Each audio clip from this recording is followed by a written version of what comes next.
Welcome to Get Serious, where at Serious Land Capital, we have successfully funded over $6 million worth of land deals and have industry-leading 41% operating margins. So today I wanted to remark on appraisal firms, primarily from the land side. I mean, no surprise from that perspective, but this could apply to improved properties as well. So, a bit of a story here, and I think a lot of you can probably relate to this, that you've ever had a buyer that has utilized third party funding, and whatever bank or lender is approving that transaction, that they're basically always going to require an appraisal report.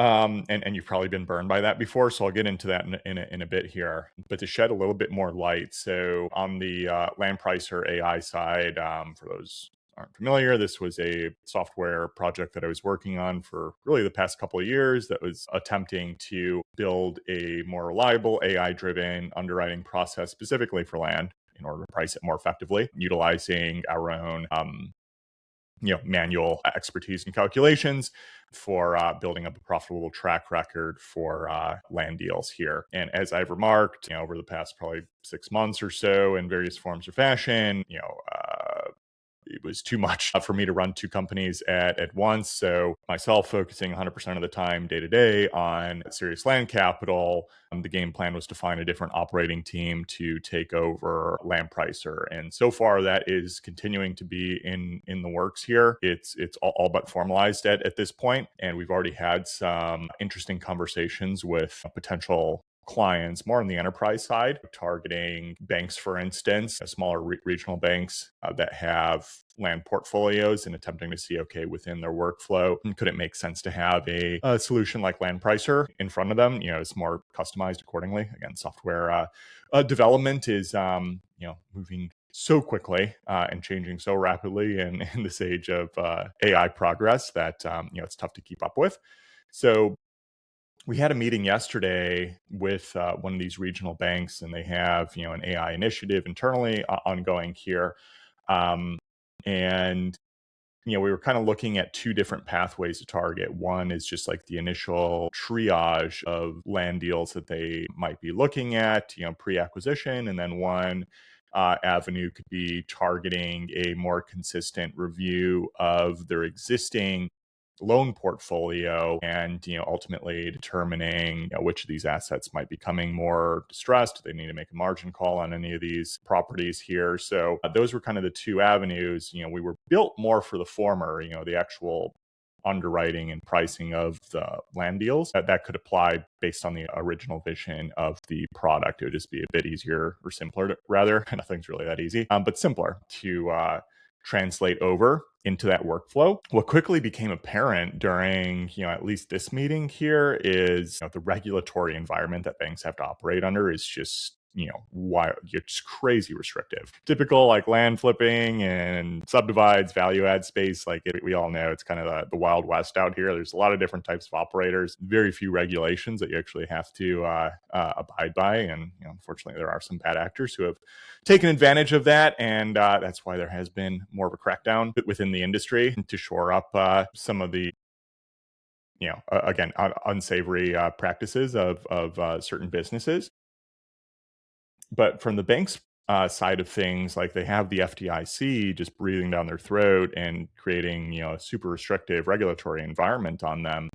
And what's interesting on the, uh, I had a sense that this was the case, but not, as in depth as when actually kind of talking with, the side of the underwriting that they're doing. And so we were asking them some questions. They're like, hey, they really can't even do their own underwriting of deals, which is just crazy, right? They're a bank, they're a lender, at least from like a comp perspective, because they're kind of head of underwriting was remarking to us, and they're like, yeah, we don't really even do our own comps. And I'm just had to dive in a little bit deeper there. I'm like, how do you price properties? Because as far as I'm aware, like, if you don't understand what the underlying market is, how is it even possible to reliably price anything? Like, you have to have some type of data to make decisions on.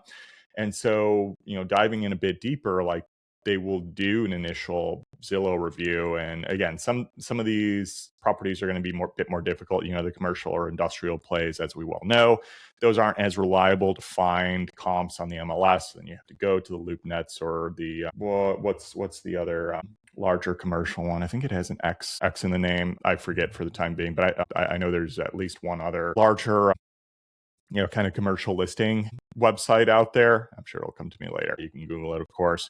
But the problem is the data there, you don't necessarily get to see sold comps and stuff. So you tend to have to interface with brokers anyway, or at least get a sense, okay, what is even moving on the active market, if anything, to at least start pricing properties, which is, can of worms in and of itself.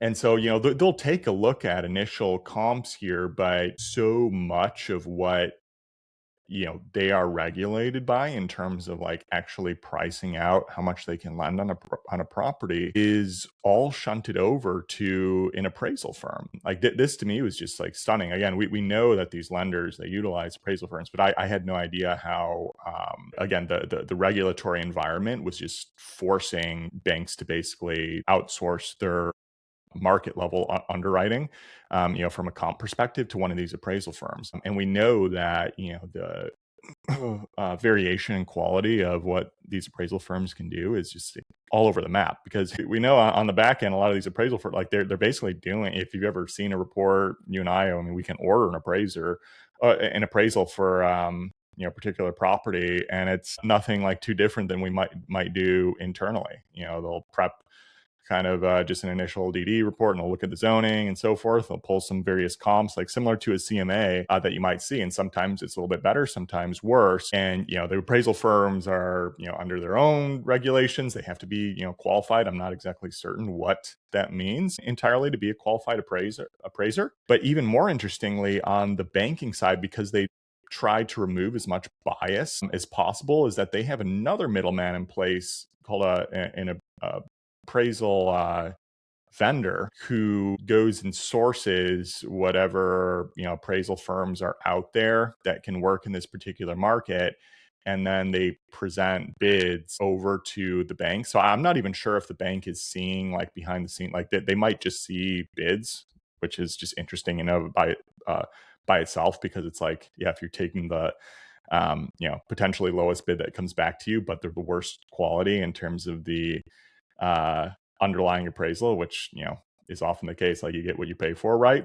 Like, it's such a backward system, and so they from my understanding, they can't even see the report, or who's conducting the report. So they're just trying to remove bias here and just going by bids. Again, this is all FDIC regulated.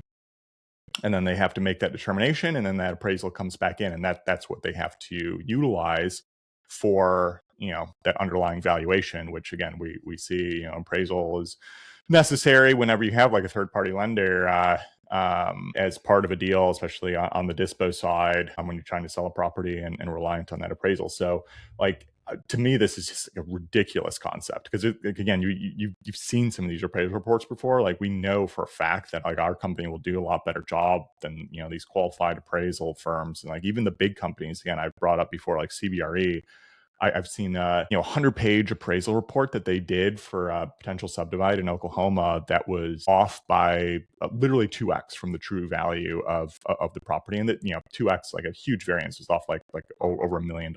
So and the comps they were utilizing were just so poor, and it wasn't even that difficult of a market. I actually thought it was more clear cut on what you could do in that particular market. And you have no idea, right? Some of these appraisal firms, like, they'll use comps from the last year. Some will use like 2 years ago, 3 years ago, et cetera.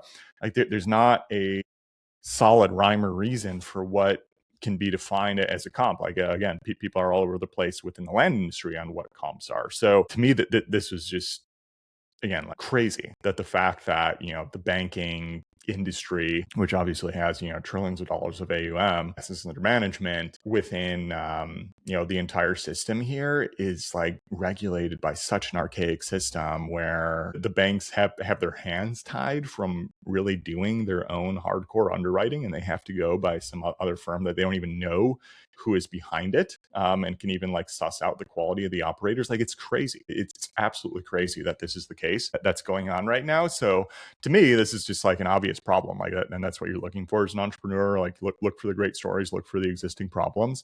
And so now it's like, okay, probably the banks, that's going to be a harder, play from, implementing a software with them because they are so tied down by regulation. So it's like, okay, let's step up, further up the chain to these appraisal firms and see, okay, can you plug in more there to improve their processes so that it still filters down to the banks in order to improve their own lending and not getting tied up with poor assets there. So again, this is just a stunning revelation. So we're trying to get in touch with some of the larger appraisal firms out there already. Some wheels are turning. If anybody listening to this, this kind of resonates, and you might personally know an appraiser or have a good relationship with one of those firms that might be a bit more tech forward and might be interested in having a conversation to see how we could improve their own internal processes and give them a more efficient tool to work with from a pricing perspective.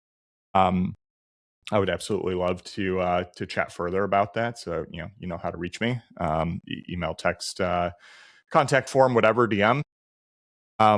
And again, like, look, as I alluded to at the start of this podcast, on how often this could potentially blow up a deal on the dispo side. Like, that's the thing sometimes is you get so far down a particular pathway with a buyer and you're waiting on an appraisal report and it comes back as like potentially wildly inaccurate or below the purchase price that you had already negotiated and signed an offer with from the buyer, and knowing like that's the true market. But if the appraisal firm just disagrees with that and decides to use comps that are inappropriate and doesn't understand the market, like, they can blow up the whole deal, because then the bank can say, hey, we need the purchase price to come down, or the buyer is going to have to come out of pocket in order to close the gap from the total loan that we're willing to underwrite on this deal. Like, it doesn't happen all the time, but it's definitely happened to us before, including recently,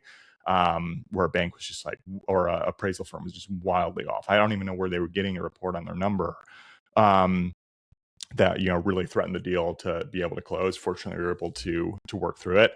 But I'm sure almost any land investor can report on something like that, to where you get stuck from this third party firm that might not know what they're doing. Or one other example to share too, like, that this comes into property taxes, right? Like, the counties rely on these appraisal firms for determining valuations for underlying property, and that is you know kind of sets the total possible taxable income that the state is going to make and the county is going to make on property taxes. So they're kind of inclined to keep those a bit higher so they can get more revenue in. Like, on average, like, you got to look where the incentives are. And like, I remember for the house my wife and I own in Austin, like, the first year we had an appraisal firm that was just valuing our house like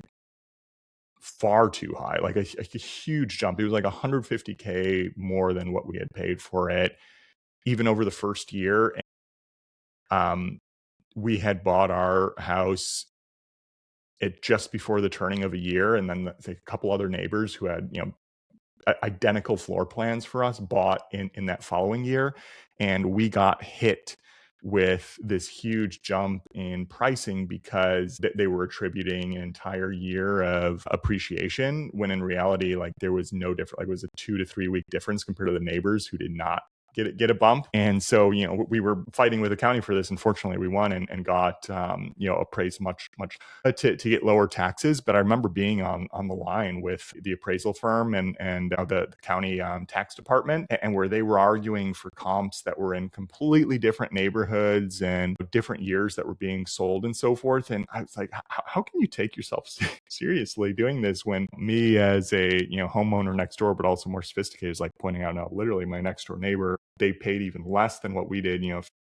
A few weeks later, their tax bill is considerably lower, and you're trying to argue that it should be like 150K plus. Like it didn't hold up. They took our side from that, but like you can see sometimes the incentives that these appraisal firms might have, and some are just going to be better at their jobs than not here. So again, all these are just kind of pointing out issues within the system that I think are in need of radical transformation, just like pricing writ large across the industry. So hopefully you found this interesting. Again, if you know any appraisal firms out there that you think might be open for a conversation, please reach out to me. I would love to have a chat and can kind of go from there. So seriousland.capital for any of your funding needs, 50K minimum purchase price. Subscribe and share, everybody. Looking forward to next time. Take care now. Bye.